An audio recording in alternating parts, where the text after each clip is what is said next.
Welcome to Commerce with Quratulain, your complete academy for business, accounting, and economics. Okay, let's jump right into a really fundamental question, one that affects us all. Who should own and control the services we rely on literally every single day? This isn't just some dusty economic theory, it's a constant, high-stakes tug of war that shapes our world. I mean, just think about it for a second. The water that comes out of your tap, the train you might take to work, your internet connection. Should a private company whose main goal is making a profit be in charge of all that? Or should it be the government? That question is at the very heart of the debate we're going to unpack. All right, so let's make sure we're all on the same page with the lingo. On one side of the rope, you've got privatization. That's when the government sells something it owns, a public asset, and lets the free market take the wheel. On the other side, you've got nationalization. That's the complete opposite. The government takes control of a private company, bringing it into public hands. Two powerful forces pulling in opposite directions. So first up, let's look at that pull towards the private sector. Why on earth would a government decide to sell something it already owns and controls? What's the thinking there? A really classic example of this is British Airways. You know, back in 1987, it was actually owned by the UK government, but then they privatized it. And just like that, the airline wasn't a state-run service anymore. It became a private company, out there competing with everyone else for your business with its prices set by the market. But here's the thing, a move like this isn't just some simple business deal. Not at all. Selling off public assets creates this incredibly complex web of consequences. And you guessed it, there are always winners and losers. It's never, ever straightforward. This is where the whole thing gets really fascinating and honestly pretty intense. I mean, privatizing an airline is one thing, but what about something we all literally need to survive, like water? This is where the debate gets really, really heated. So the argument for privatizing water goes something like this. Private companies have a profit motive, right? So they'll reinvest those profits to build better pipes and better systems, which means better service for you. But the flip side is a big one. That exact same profit motive can make your bills skyrocket. And here's the kicker. Water is what's called a natural monopoly. You can't just switch to a competitor if you're unhappy. So without some serious government oversight, what's to stop a company from just ignoring a small town that isn't very profitable? So, with all that in mind, who actually comes out on top here, and who gets left behind? To get a clearer picture, let's break it down and look at the impact on three key groups. And we'll start with us, the consumers. For us, the consumers, privatization can be a real double-edged sword. When British Rail was privatized, for example, a bunch of new companies entered the market.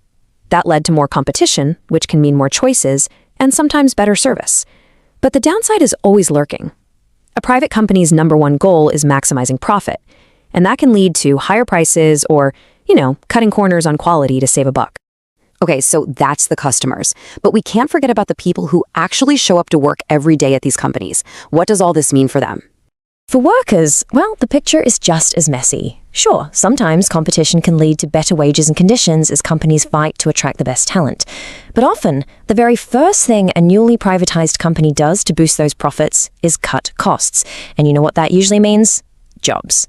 After British Telecom was privatized, for instance, a lot of workers were made redundant. All right, we've talked about consumers, we've talked about workers, but what about the government itself? Why do they do this in the first place? What's their angle in this whole shebang? Well, the big, juicy carrot for the government is usually a quick pile of cash. Selling off a major national asset can raise a ton of money fast. But, and this is a big but, these assets are often sold for way less than they're actually worth. And it's not like the government can just wash its hands of the whole thing. Now it has to spend time and money regulating the powerful new private company it just created. So that's one side of our tug of war. But what happens when that rope gets yanked, and I mean violently yanked, in the complete opposite direction? Because, sometimes a private company just stumbles, and sometimes the free market doesn't just stumble, it fails spectacularly. And in those moments of crisis, the government might feel like it has no choice but to step in. Let's rewind the clock to the global financial crisis in 2008. There was a British bank called Northern Rock, and it was in serious, serious trouble. I mean, it was teetering right on the edge of total collapse. The market was about to save it. And this is where we see nationalization jump into action. This wasn't a philosophical choice. This was an emergency rescue mission. The UK government stepped in, took public ownership of Northern Rock, and did it to stop one company's failure from causing a catastrophic domino effect that could have taken down the entire banking system. Okay, wow, we have covered a lot of ground. So before we wrap this all up, let's just pause for a quick knowledge check to make sure those two big ideas are crystal clear in our minds. All right, here we go. Which of these terms means to bring an industry under government control or ownership? Is it A, mixed economy, B, nationalized, C, public sector, or D, private sector? Go ahead and lock in your answer. And the answer is B, nationalized. If you got that, fantastic. Remember, it's that transfer from private hands back into public ownership. So, as I think you can see by now, this is not a simple story of good guys versus bad guys. This tug of war, this debate, it's a permanent and fascinating feature of our economy. And that really is the most important takeaway here. There is no single magic answer. It's all about balance. Every single decision to privatize or to nationalize is this incredibly complex calculation, trying to weigh the competing needs of consumers who want good service at a low price, workers who want job security, and a government trying to manage its own books and political goals. Which leaves us with the big final question. When we're talking about the services we absolutely cannot live without, our water, our power, our transport, what do we value more?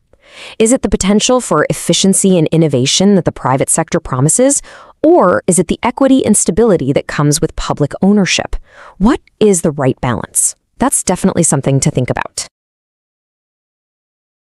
Thanks for watching Commerce with Quratulain. Don't forget to subscribe for more lessons in business, accounting, and economics. Keep learning smart and score that a star. I'll see you in the next video.